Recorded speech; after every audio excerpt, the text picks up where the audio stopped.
The crystal of my champagne flute caught the ballroom light, refracting a tiny white particle as it dissolved into the amber liquid. My sister Clara thought she was being clever, hiding her hand behind her silk shawl. I didn't blink. I didn't call for security. I simply waited for the photographer to distract her, and with a practiced, seamless flick of my wrist, I switched our glasses. When she raised her flute to me, a cruel, familiar smirk playing on her lips, she uttered the words that sealed her fate. "Congratulations, cousin. My little surprise will arrive soon." I just smiled, tasting the sweet victory of her own undoing as the rim hit her lips. 30 minutes later, the masquerade collapsed. The laxative, or whatever vile concoction she had procured to ruin my white satin gown, began its work with visceral efficiency. We were standing by the ice sculpture when I noticed the sudden, sharp intake of her breath. The color drained from Clara's face, replaced by a sheen of cold sweat that ruined her meticulously applied foundation.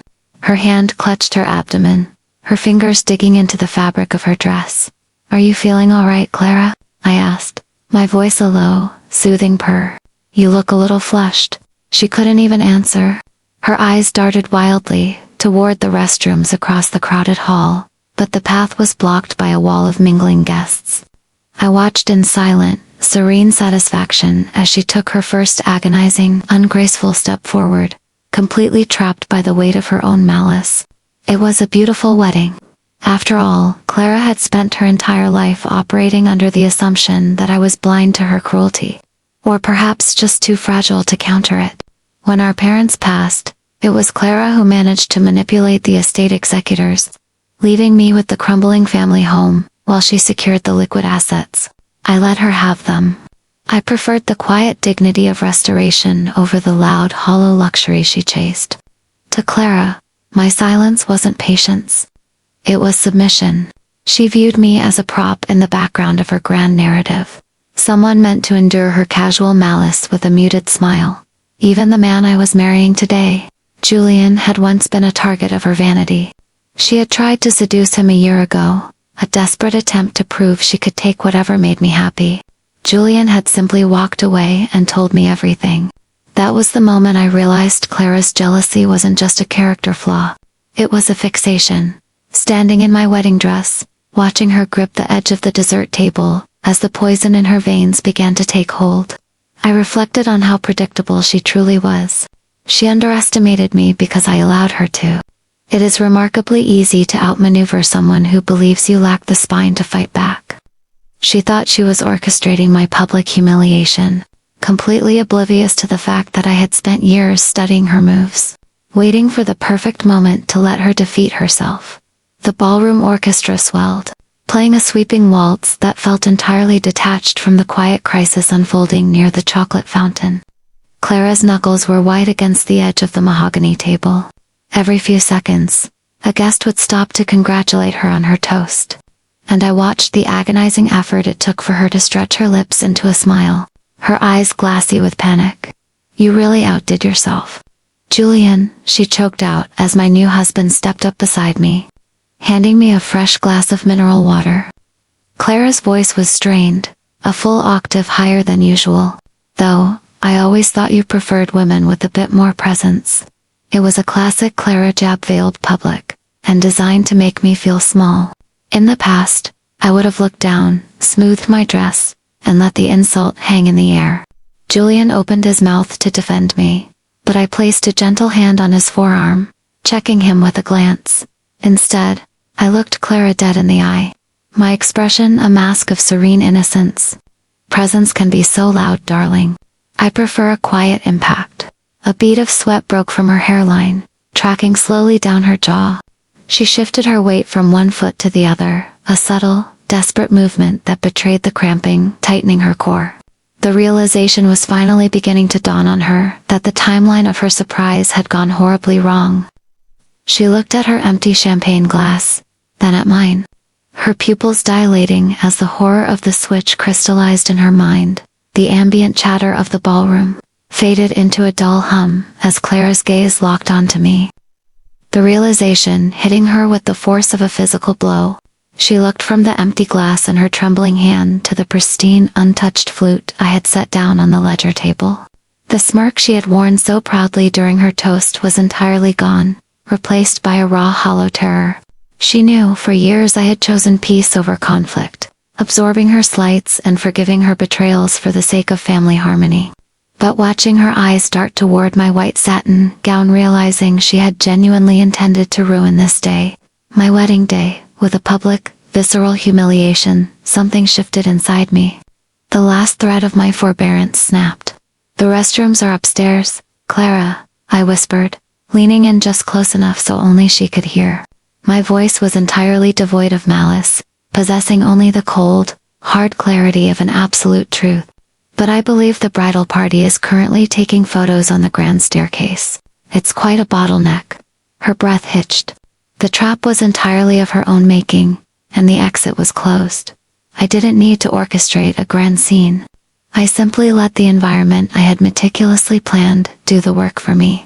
As the event coordinator for our city's historic estate rentals, I knew the blueprints of this ballroom better than anyone. I knew that the main restrooms were undergoing a plumbing overhaul, leaving only the executive suite upstairs operational. And I knew exactly who held the key.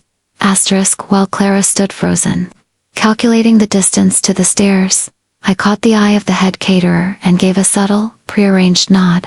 Within seconds, 2 servers rolled out the multi-tiered wedding cake directly into the narrow corridor leading to the upper level, effectively sealing the only viable exit for the next 20 minutes.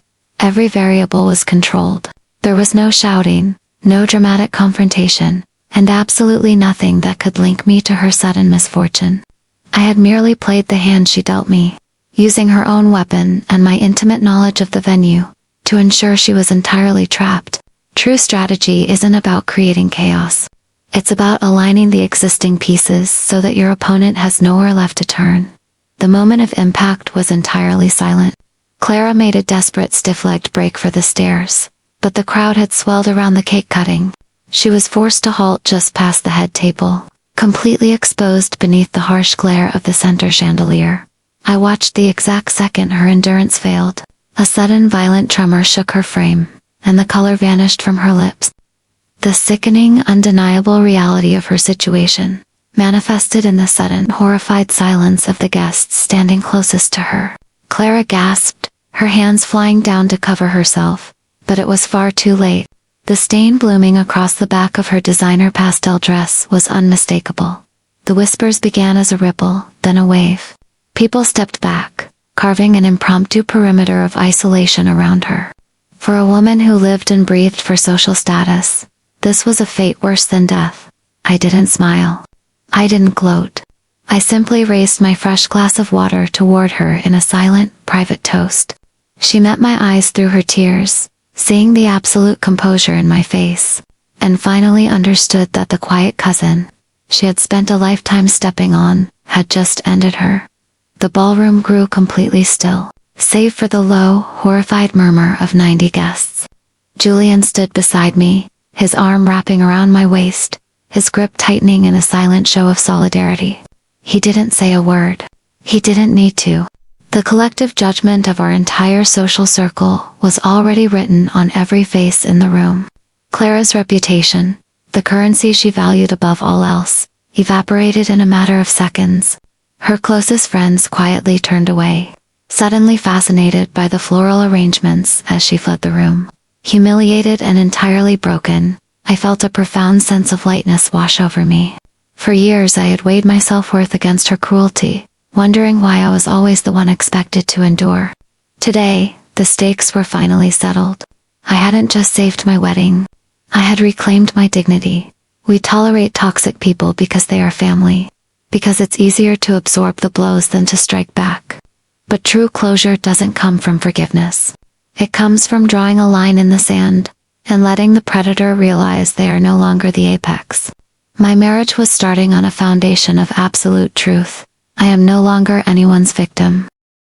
The morning after the wedding, the sun rose over the restored family estate with a clarity I hadn't felt in years. Sitting on the veranda with Julian, sipping coffee in the quiet stillness, The frantic texts and whispered scandals filling the family group chats felt miles away.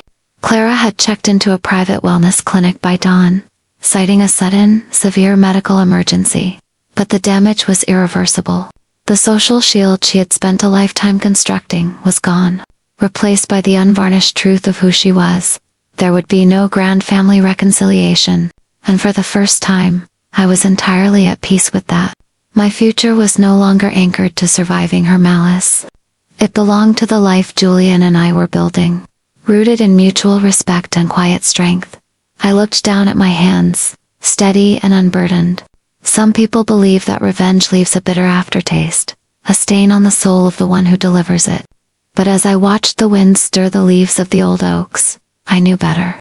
Sometimes, the most beautiful thing you can do for yourself is to simply step out of the way and let a cruel person swallow their own medicine.